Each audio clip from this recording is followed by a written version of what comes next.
ಪ್ರಕೃತಿ ವಿಕೋಪಗಳನ್ನ ತಪ್ಪಿಸಲು, ಪ್ರಕೃತಿಯ ಸಮತೋಲನ ಕಾಪಾಡಲು, ಗಿಡ ಮರಗಳನ್ನ ಬೆಳೆಸಲು ಎಲ್ಲರೂ ಅಣಿಯಾದಾಗ ಮಾತ್ರ ಸರಿಯಾದ ಸಮಯಕ್ಕೆ ಮಳೆ, ಬೆಳೆ, ಪರಿಸರ ಸಮತೋಲನ ಕಾಪಾಡಿಕೊಳ್ಳಲು ಸಹಕಾರಿಯಾಗುತ್ತದೆ ಎಂದು ಆಹಾರ ಸಚಿವ ಕೆಎಚ್ ಮುನಿಯಪ್ಪ ಹೇಳಿದರು. ದೇವನಹಳ್ಳಿ ತಾಲೂಕಿನ ಕುಂದಣ ಗ್ರಾಮದ ಮೊರಾರ್ಜಿ ದೇಸಾಯಿ ವಸತಿ ಶಾಲೆ ಆವರಣದಲ್ಲಿ ಆಯೋಜಿಸಿದ್ದ ವನಮಹೋತ್ಸವ ಉದ್ಘಾಟಿಸಿ ಅವರು ಮಾತನಾಡಿದರು. ರೈತರು ತಮ್ಮ ಜಮೀನುಗಳಲ್ಲಿ 1/3 ಭಾಗ ಮಾವು, ತೆಂಗು, ಹಲಸು, ನೇರಳೆ ಮುಂತಾದ ಆದಾಯದ ಗಿಡಮರಗಳನ್ನು ಬೆಳೆಸಿದ್ರೆ ಆದಾಯದ ಜೊತೆಗೆ ಪರಿಸರ ಸಮತೋಲನ ನಿರ್ಮಾಣವಾಗುತ್ತೆ. ಬೆಟ್ಟಗುಡ್ಡ ಪ್ರದೇಶಗಳಲ್ಲಿ ಗಿಡಮರಗಳನ್ನು ಬೆಳೆಸುವುದರಿಂದ ಭೂಕುಸಿತದಂತಹ ಪ್ರಕೃತಿ ವಿಕೋಪಗಳು ಸಂಭವಿಸುವುದನ್ನ ತಪ್ಪಿಸಬಹುದು. ಜಿಲ್ಲೆಯಲ್ಲಿ ಅರಣ್ಯ ಇಲಾಖೆಯಿಂದ ರಸ್ತೆಗಳ ಎರಡೂ ಬದಿ ಹಾಗೂ ಸಾರ್ವಜನಿಕ ಸ್ಥಳಗಳಲ್ಲಿ ಗಿಡ ಮರಗಳನ್ನ ನೆಡಲಾಗುತ್ತಿದೆ. ಪ್ರತಿಯೊಬ್ಬರೂ ಮನೆಗಳ ಸುತ್ತಮುತ್ತ ಗಿಡ ಬೆಳೆಸುವ ಕಾರ್ಯಕ್ಕೆ ಮುಂದಾಗಬೇಕು. ಇದರಿಂದ ವಾತಾವರಣದ ಮಾಲಿನ್ಯ ನಿಯಂತ್ರಿಸಲು ಸಹಕಾರಿಯಾಗಲಿದೆ ಎಂದು ಸಚಿವರು ಹೇಳಿದರು. ಭೂಮಿ ಈ ಭೂಗೋಳದಲ್ಲಿ 2 ಭಾಗ ನೀರಿದ್ರೆ 1 ಭಾಗ ಮಾತ್ರ ಭೂಮಿ ಇರ್ತದೆ. ಕರೆಕ್ಟ್? 1/3 ಭಾಗ. ಆ 1/3 ಭಾಗದಲ್ಲಿ 1/3 ಭಾಗ ಫಾರೆಸ್ಟ್ ಇದ್ದಾಗ ಮಾತ್ರ ಆ ಭೂಮಿ ತಣ್ಣಗಿರ್ತದೆ, ಮಳೆ ಆಗ್ತದೆ, ಬೆಳೆ ಆಗ್ತದೆ, ಎಲ್ಲ ಸರಿ ಹೋಗ್ತದೆ. ಇಷ್ಟೇ ಸಿಂಪಲ್. ಭೂಮಿ ಏನಿದೆ, ಭೂಮಿಯಲ್ಲಿ 3ನೇ ಮಾಡಿದೆ.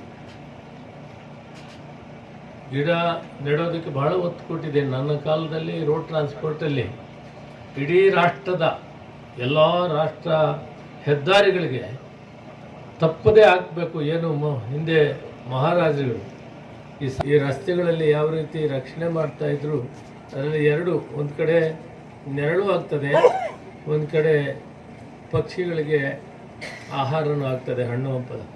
ಅದು ಹಿಂದೆ ಶತಮಾನಗಳಿಂದ ನಮ್ಮವರು ಮಾಡ್ಕೊಂಬಂದಿದ್ರು.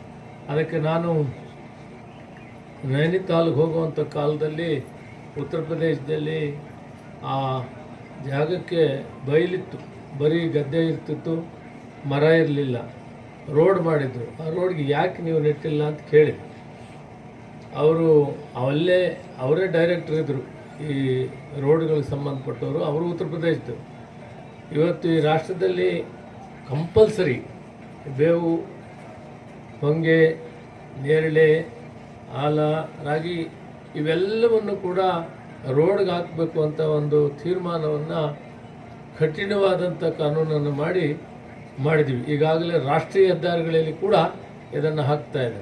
ಬೆಂಗಳೂರು ಗ್ರಾಮಾಂತರ ಪ್ರಾದೇಶಿಕ ಅರಣ್ಯ ವಿಭಾಗದ ಉಪ ಅರಣ್ಯ ಸಂರಕ್ಷಣಾಧಿಕಾರಿ ಸರೀನಾ ಸಿಕ್ಕಲಿಗಾರ್ ಮಾತನಾಡಿ, ಬೆಂಗಳೂರು ಗ್ರಾಮಾಂತರ ಜಿಲ್ಲೆಯು 2298 ಕಿಲೋಮೀಟರ್ ವ್ಯಾಪ್ತಿ ಹೊಂದಿದ್ದು 22,800 ಹೆಕ್ಟೇರ್ ಭೂ ವಿಸ್ತೀರ್ಣ ಹೊಂದಿದೆ. 203.89 ಚದರ ಕಿಲೋಮೀಟರ್ ಅರಣ್ಯ ಪ್ರದೇಶವಿದೆ. ಒಟ್ಟು ಭೂ ಪ್ರದೇಶದಲ್ಲಿ 8.8% ಅರಣ್ಯ ಭೂಮಿ ಆವೃತ್ತಿಯಾಗಿದೆ.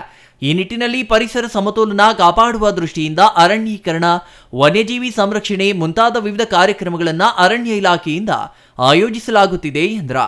ಕೃಷಿ ಅರಣ್ಯ ಪ್ರೋತ್ಸಾಹ ಯೋಜನೆಯಡಿ ಕಳೆದ 5 ವರ್ಷಗಳಲ್ಲಿ 2,400 ಹೆಕ್ಟೇರ್ ನೆಡುತೋಪು ಮಾಡಲಾಗಿದೆ. 383 ರೈತ ಫಲಾನುಭವಿಗಳಿಗೆ 14 ಲಕ್ಷ ಸಸಿ ವಿತರಿಸಲಾಗಿದ್ದು, ಗಿಡಗಳನ್ನು ಬೆಳೆಸಿ ಪೋಷಿಸಲು ಇವರಿಗೆ 74 ಲಕ್ಷ ರುಗಳ ಹಣ ರೈತ ಫಲಾನುಭವಿಗಳಿಗೆ ನೀಡಲಾಗಿದೆ ಎಂದರು.